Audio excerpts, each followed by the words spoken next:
Live from KHOU 11, your news starts now. Thanks for joining us for this digital newscast. I'm Cheryl Mercedes. From a robbery to a carjacking to a kidnapping, this terrifying chain of events started with a late night visit to an ATM and ended with a violent crash in southeast Houston. Police say a man was ambushed near Belford Avenue after someone hid in the bed of his truck, followed him home, and later led officers on a high-speed chase that ended at Telephone Road and Dixie Drive. Our Michelle Choi shows us what happened and what you can do to avoid becoming a target. Yeah, this one really played out like something straight out of a movie. Now, this utility pole here off Telephone Road is where that stolen truck finally came to a stop. And even now, you can still see signs like the dirt tracks running along the sidewalk. Police say it all started when the suspect climbed into the back of a man's truck and waited for the right moment to strike. Take a look. This is the dramatic aftermath. This white pickup is the vehicle police say the suspect stole. You can see it was left crumpled with the front tire nearly torn off. Investigators say just after midnight, a man was withdrawing money from an ATM on Broadway when the suspect snuck into the bed of his truck completely unnoticed. When the man got home and parked, that's when the suspect jumped out with a gun demanding his wallet, phone, and keys. And when the victim hesitated, things escalated. The suspect then pushed him into the truck, drove off with him at gunpoint. So he stole the complainant's truck with the complainant in it, and then shortly thereafter dropped him off about half a mile down the road. Not long after that, officers spotted the stolen truck and tried to stop it, but the suspect took off, speeding into oncoming traffic and slamming into this dark-colored SUV. 3 people inside were taken to the hospital. Thankfully, all are expected to recover. Police say the suspect tried to run again after the crash, but the truck was too damaged to make it far. He was also taken to the hospital and is expected to be okay. As for the original victim, he wasn't hurt, and police say he was taken home safely. Now, we've covered cases like this before where people have been followed or targeted near ATMs, and police say the best defense is having a plan. Some tips include be aware of your surroundings, avoid banking late at night, and limit distractions. Yeah, police say it is all about staying alert. In Southeast Houston, Michelle Choi, KHOU 11 News.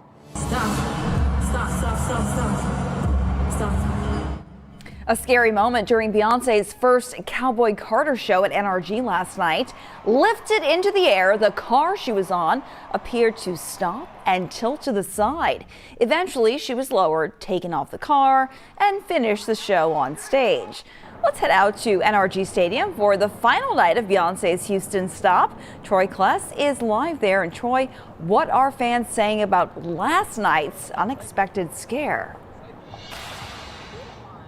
Well, Cheryl, you can see we talked to plenty of fans who say that they're relieved that Beyoncé is okay after what happened. And as you can see behind me, that fans are making their way here into NRG Stadium, and it's been like this for several hours, but the crowd's starting to pick up as we get closer to showtime. But take a look again at what happened last night for just a moment.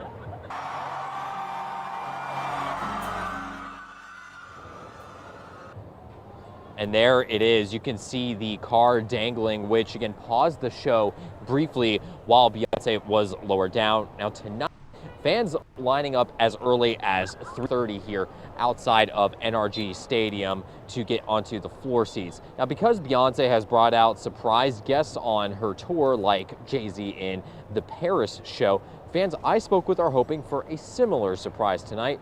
And this tour again is attracting people from around the country here to Houston. I spoke with one fan about what they're looking forward to about tonight's show. The car had us so scared, and so we're fans. We've been to multiple shows, so this is our second show. Some people are going 3 shows, so we are hoping for her to bring something local for Houston, for her hometown, to just show out and like give her home city some love. Beyoncé's production company Parkwood Entertainment tells KHOU a technical mishap caused the car to tilt.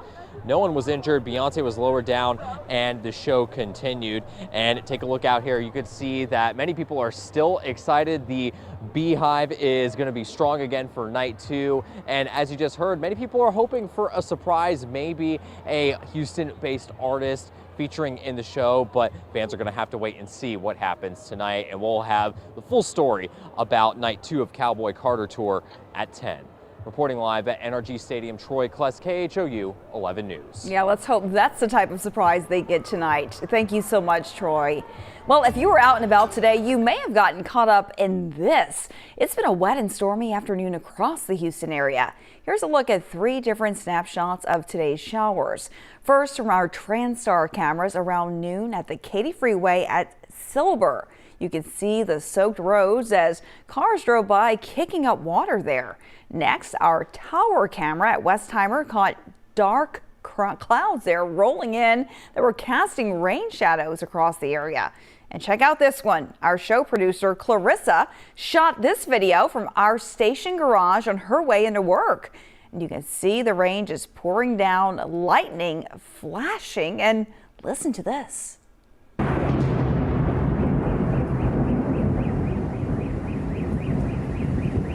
Thunder was so powerful it set off a car alarm. You've seen that happen before. Well, let's bring in Chief Meteorologist David Paul. He's tracking where these storms are headed now. David, are they gone for good? It made an absolute mess of the whole area early this afternoon, but now, just in time for the concert goers, as we saw out there at NRG, rain's come to an end, and we're setting up for what should be a lovely evening with some rain-cooled air across the area. Rain, for the most part, is gone. Couple of drops of drizzle there near Veterans Memorial on I-45 on the north side, but that is it. So we're looking really good for the evening. I think rain chances are really coming to an end now. Temperatures are going to hover near 80 as we head through 8, 9, 10 o'clock, and through the overnight we'll be lucky to get below 80 on what's going to be a warm, humid evening. And then we go into Monday morning. Hello Monday, 6:30 a.m., mostly cloudy, but we should start rain free. And as we head through the day, models keep things here in Houston fairly quiet. A couple of showers further to the west toward Austin. We'll go into the afternoon, and yeah, we have a chance for a few scattered showers tomorrow, but rain chances will be about 30%, much lower than about the 90% coverage that we had today. Now, down in the tropics, we still have what is Tropical Storm Barry. Barry is very disorganized as a weak tropical storm. It's about to move into Mexico, but this is the latest on Barry, the 4 p.m. update right here, just about to reach Tampico. Winds at 45, so a minimal tropical storm. Pressures at 1,006 millibars. Forecast track from the Hurricane Center will take the storm inland overnight tonight and then very quickly weaken it to a remnant low by the time we get into tomorrow afternoon. It interacts with the mountains and that will break up the circulation, but they will have tremendous rain here and there will be a flash flooding threat for interior Mexico for the next couple of days, really. So here we are Sunday going into Monday. There goes Barry and the moisture moving into Mexico by Wednesday. And I also circled Flossie. So Flossie, a storm that is expected to form to perhaps a hurricane strength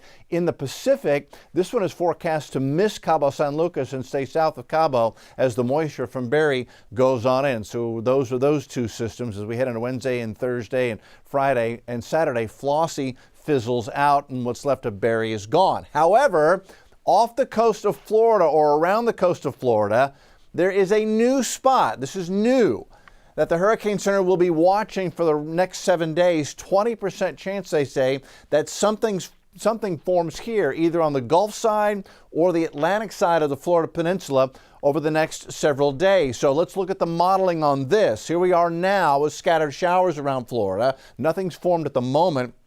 We go into Tuesday, we go into Wednesday, and what we see is a whole lot of rain and thunder shower activity on both sides of Florida.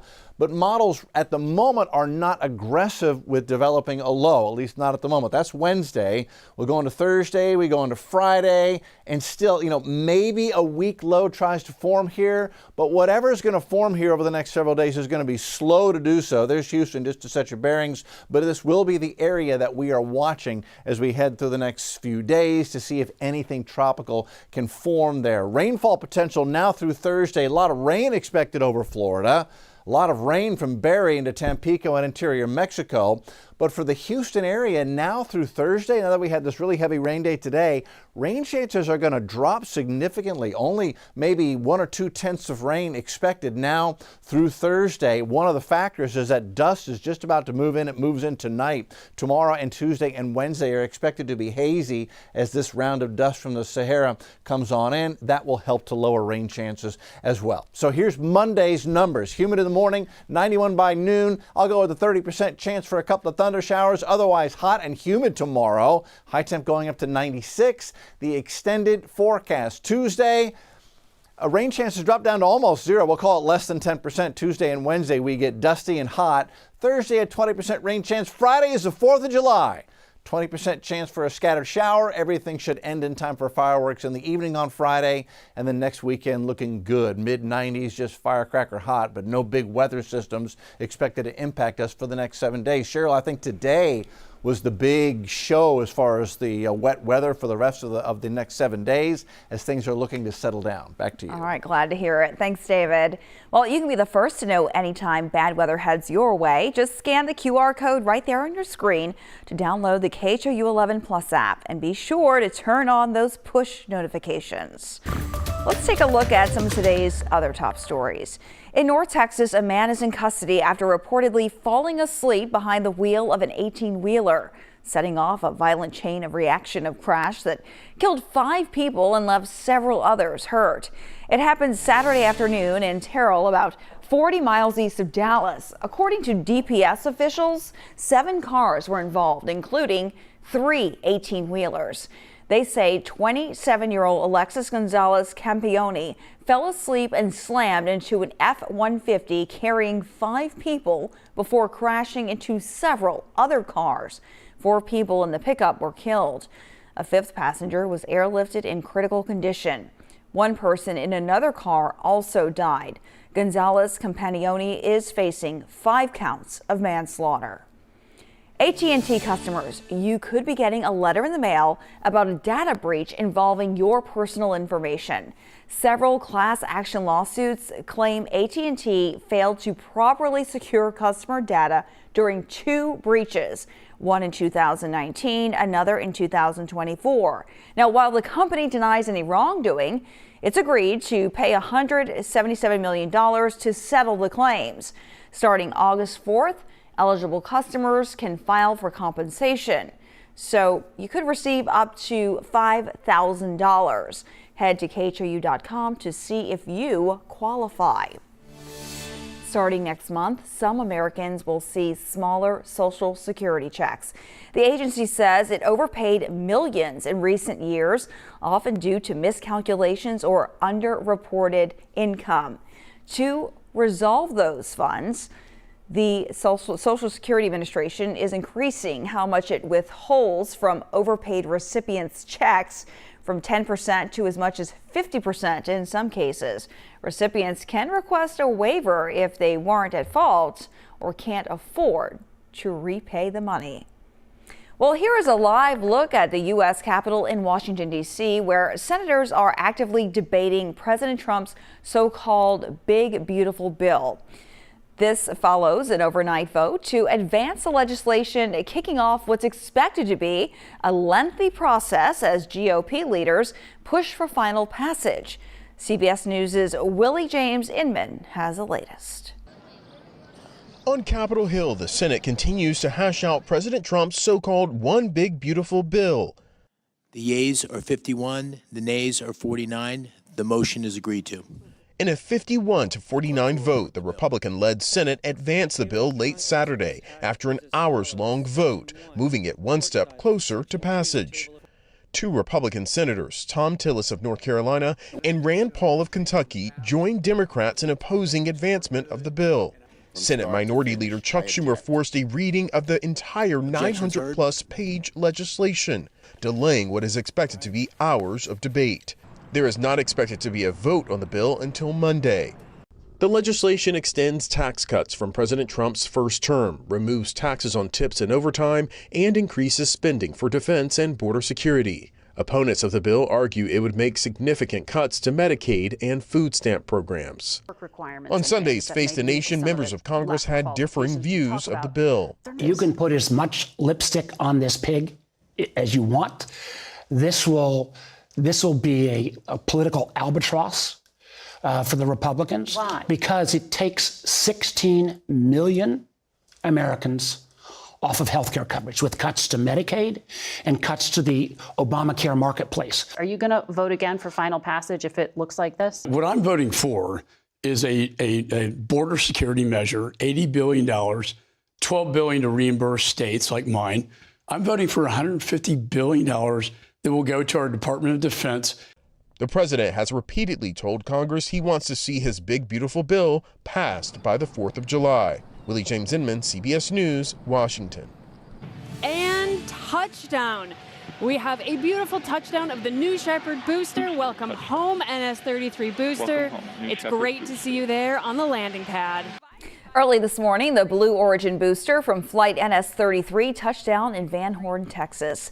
The mission lasted 10 minutes, carried 6 people into space, and marked the 33rd mission and 13th crewed flight. This launch was supposed to happen on June 21st, but was postponed due to wind.